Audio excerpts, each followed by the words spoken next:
Só que antes eu deixei 2 bilhetes, porque eu, escritor, e eu tenho mania até hoje, meu namorado, eu deixo bilhetes espalhados pela casa. Eu escrevi 2 bilhetes, um pra ela: eu amo vocês, não fiz isso, jamais faria algo assim, não se preocupa, vai dar tudo certo. E escrevi um outro bilhete pros funcionários, dizendo o nome deles e falei: olha, eu tomei um remédio pra dormir, tá tudo bem, faz as coisas da casa. Esse bilhete dos funcionários, eles ragaram, sumiram. O bilhete dela, eles pegaram, botaram no chão da sala, pegaram vários comprimidos, derramaram, porta-retratos, abriram a Bíblia, tiraram foto e disseram: ele tentou suicídio. Caramba! Quem investigou tudo e chegou nessa linha do tempo, porque eu nem vi isso, foi o Ministério Público. Mano, que doideira, Só que aí, cara. eu de Não, manhã mas cedo, eu estou ela sob... saiu de casa Saiu de mesmo? casa. E levou E ele? levou ele e avisou os funcionários. Eu vou chegar no Tá. complô dos funcionários. Aí, no dia seguinte, os funcionários chegam para trabalhar, eu estou dormindo fortemente por causa dos remédios. Eles chamam uma ambulância e me levam para um hospital público. Quando eu chego no hospital público, eu fico não é em observação, mandíbula. E algumas horas depois eu recebo um atestado médico dizendo: olha, ele tá bom, ele não precisa sequer de lavagem. Ele tá tranquilo, pode ir pra casa. Lavagem é quando tem que tirar o que tá dentro porque tá fazendo mal. Porque assim, eu não tomei comprimido, eu tomei gota. E na cena do crime tá cheio de comprimido. É um negócio surreal, assim. Tá. E aí não fez nem lavagem. E aí eu recebo um laudo dizendo: olha, ele tá em perfeitas condições, pode ir pra casa. Você acordou num quarto ou no... Não, eu levantei, eles me levantaram. Eu desci a escada de tá. casa. Você tava... Eu pedi: traz aquele casaco, porque era então junho, você tava tava frio. Eu consciente. tava grogue, mas tava consciente. Entendi. E aí o meu motorista fala: não, como ele foi comigo na ambulância, eu não ia voltar de carro. Eu falei: chama um táxi, não existia Uber em 2016. E aí ele falou: não, a gente tem que voltar de ambulância. Eu falei: mas voltar de ambulância por quê? Ele: não, a sua esposa pediu, você tem que voltar de ambulância. Você vai desconfiar do seu motorista? Claro que não. Você vai desconfiar da sua esposa? Não, então vão de ambulância. Chegou a ambulância, entrei na ambulância. Do hospital pra minha casa era uma reta, chamada Avenida das Américas, na Barra da Tijuca. Não tem buraco, não tem quebra-mola. Você faz em meia hora. Eu tô dentro da ambulância deitado, porque você tem que ser carregado deitado na ambulância. Tá lá, e tá andando, e tá dando tempo, e não chega. De repente começa uma estrada esburacada, e não sei o que, e solavanco, eu falo: o que é isso? Não tem buraco, eu faço essa estrada aqui todo dia. Ah não, teve um acidente na avenida, a gente tá fazendo atalho. Mas que atalho é esse que não chega a lugar nenhum? Aí eu ameaço: quero sair daqui. Quando eu levanto da ambulância, alguém aplica uma injeção em mim. Eu acordo no dia seguinte, amarrado, nu, numa maca metálica dentro de um hospício. Caramba, velho. Isso é muito filme, cara. Total. Eu já vi o Tom Cruise nisso. Você não vê o Tom Cruise? Quer saber de uma coisa? Ah. O meu motorista era amigo dela há mais de 20 anos e a gente não sabia. Caramba, cara. O Ministério Público descobriu. Então, tô tentando pensar com a cabeça dela. Volta de ambulância, porque ele, em algum momento ele vai reagir, vai se ligar que não tá indo pro caminho e tal. A gente aplica esse negócio, porque era o único jeito. Se ele voltasse como motorista ou de táxi, não teria essa desculpa pra colocar ele no hospício. Aí entrou no hospício com tentativa de suicídio. Só que, segundo a lei, Mas você como só... que prova isso? Então, segundo a lei, você só pode ser colocado numa clínica psiquiátrica depois de ficar 24 horas num hospital e ter um encaminhamento médico. Algum médico fala, ó, Ele precisa... Isso. Não teve.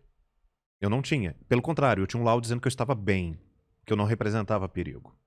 Segundo, mesmo com isso, depois de 72 horas que você está numa clínica psiquiátrica, você, por lei, precisa que a família autorize ou o Ministério Público entenda que você representa um perigo para si ou para outro. E aí sim você pode ficar lá. Isso não aconteceu. Eu fui mantido lá por 8 dias até minha mãe me localizar em sequestro e cárcere, sob torturas pesadíssimas. Então, mas como que conseguiram isso? Existe uma coisa, talvez a gente não tenha tanto, chamada dinheiro. Ah, tá. Eu tenho todos os comprovantes de quanto ela pagou, anexado no processo que eu movo contra ela e contra essa clínica por sequestro e cárcere privado. Inclusive o comprovante do que ela pagou pra ambulância, do que ela pagou pro médico, sabe? Caramba. Eu tenho tudo. Eu tenho filmagens gravadas, tenho tudo. Então, cara, então foi um esquema muito bem pensado. Não foi A mãe assim. dela tinha passado Ah, grande parte da vida internada numa clínica psiquiátrica por distúrbio. Então ela já conhecia como funcionavam as entendi. coisas.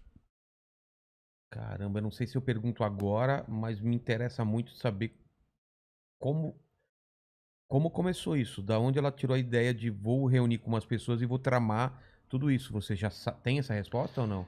Então, Porque você falou que foram 4 meses a gente de. tem elucubrações. O Ministério Público ele traça a linha do tempo por perguntas que ela fazia e por testemunhas que durante esse período de 4 meses disseram diante do juiz que ouviram dela a seguinte expressão: eu não vou me separar, eu prefiro que ele morra. Ou a expressão: ele morre, mas eu não divido os bens. Caramba. Ou, quando aconteceu, também pessoas disseram, e tem um vídeo dela dizendo, ou ele morre na cadeia, ou ele morre no hospício. Eu posso ser muito ingênuo, mas eu não tô entendendo o quê. Ela tinha tudo, ela tinha muito dinheiro. Isso aconteceu em junho. Em setembro foi a audiência. Ela já estava com outro homem. Ah, tá. Em maio, ela casou. E não tinha sido esse homem e nem o que ela teve depois. Foi um quarto.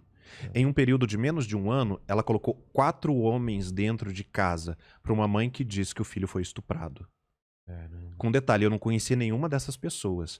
Como que uma mulher, 2 meses depois, aparece publicamente com um namorado, não tinha nem saído do divórcio? Caramba. Ou seja, que não era nenhuma pessoa que eu conhecia, não pode dizer assim, poxa, era alguém conhecido, já tinha. Não, ela conheceu. Ela leva a crer que, né, eu era boi pra caramba. Exatamente. Entendeu? E aí você acorda no hospício Eu acordo num hospício, amarrado, seminu, né? Porque eu tava de cueca.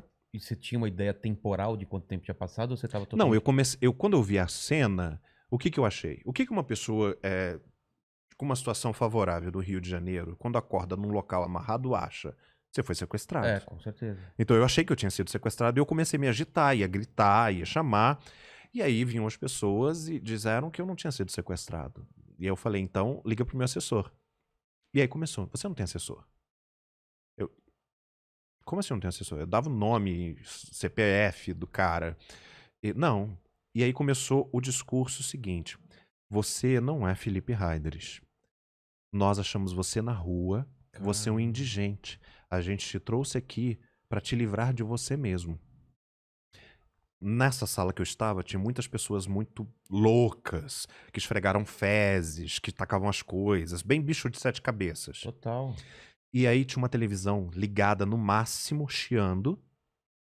Eles aplicavam drogas o tempo inteiro. Caramba. E uma pessoa ficava 24 horas. Eu acordava, tinha alguém falando, eu dormia, alguém falando, Colocando... dizendo assim: você não é Felipe Heidrich, nós te achamos na rua, você representa um perigo pra você, você não tem nada, você é um indigente, não sei o quê. É uma lavagem cerebral.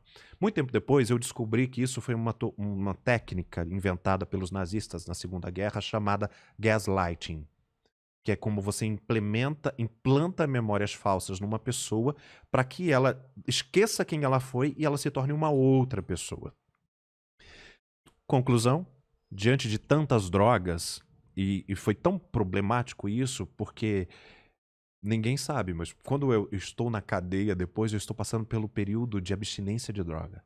Imagina durante 8 dias uma pessoa injetar, te dopando, o seu organismo é uma bomba atômica. Exatamente. Eu fiquei cheio de manchas pretas no corpo por causa disso. E aí, no 8º dia, a gente tá falando, 8º dia, há 5 anos atrás, hoje, dia 23. Mas nesses 8 dias você não viu ninguém próximo a você? Lá. Não. Ninguém era... Ninguém. Ninguém. Nem ela. Não. E você tava começando a acreditar que você não era você ou No não? 8º dia, eu tava cortando bandeirinha de São João. Caramba. Entendeu? E Eu sou não sua tenho cabeça pra onde tava ir. vazia? Não tenho pra onde ir.